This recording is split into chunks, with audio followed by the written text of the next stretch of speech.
प्यारे ऑडियंस, कैसे हैं आप। आज मैं फिर आपके सामने पेश हुआ हूँ।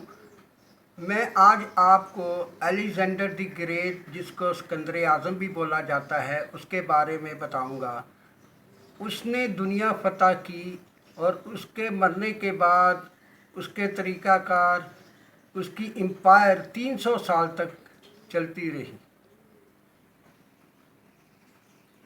अलेक्जेंडर द ग्रेट मैसिडोना पीला में पैदा हुआ। पीला कैपिटल था। इसका बाप फिलिप टू बहुत अच्छा बादशाह गिना जाता था उस दौर में। वो हमेशा इसी फिक्र में रहता था कि कहीं पर्शिया उसकी रियासत को ख़त्म ना कर दे।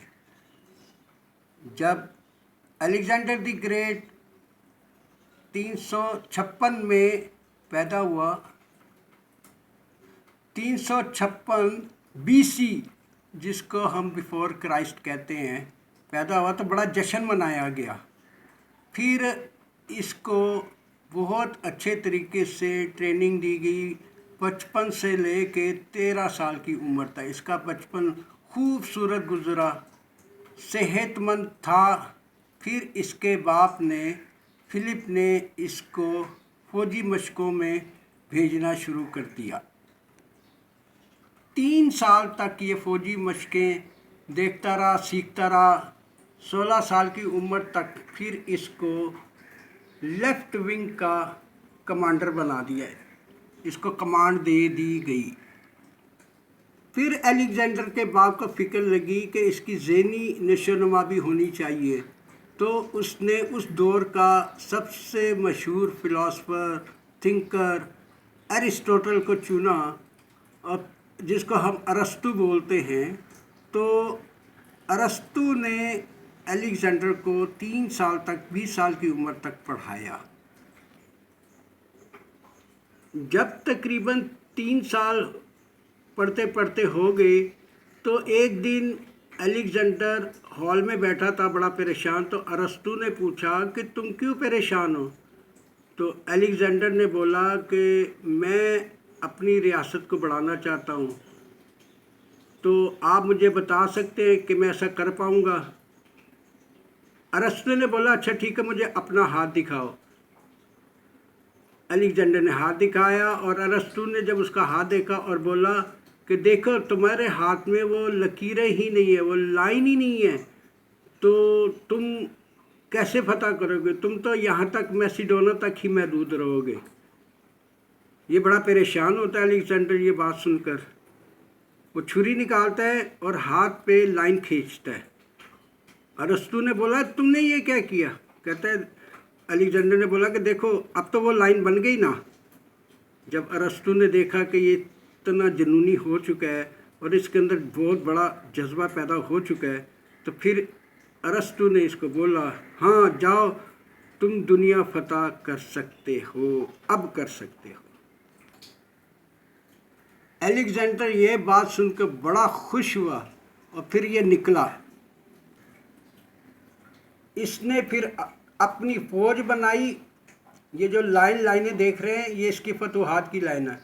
फिर ये मैसिडोना ग्रीस से यानी यूनान से शुरू हुआ, फ़तह करते करते मिस्र को भी फ़तह किया, इजिप्ट को, फिर शाम, सीरिया जिसको हम बोलते हैं, फिर आगे जॉर्डन, ये सारे अपर के इलाके, सऊदी अरब के अपर के इलाके को फ़तह करते करते ये पर्शिया तक पहुंचा। पर्शिया में उस वक्त तुर्की भी शामिल था। यहाँ पे इसको बड़ा टफ टाइम मिला और इसने पूरी जान लड़ा दी इसको फतह करने के लिए। इसने, अलेक्जेंडर ने अपने फ़ौजियों को बड़े बड़े नेज़े बनवा के दिए, और वो बड़े नेज़ों का ये फ़ायदा था कि दूर तक दुश्मन की फ़ौज के ऊपर ही जाते थे, तो इससे बड़ी फतह हासिल होती थी। दुश्मन को नुकसान पहुंचाने में इसका बड़ा फ़ायदा होता था। पर्शिया को फतह करने के लिए समुद्री रास्ता भी अपनाना था, तो इसने 1 साल लगाकर इतनी ज़बरदस्त नेवी तैयार की।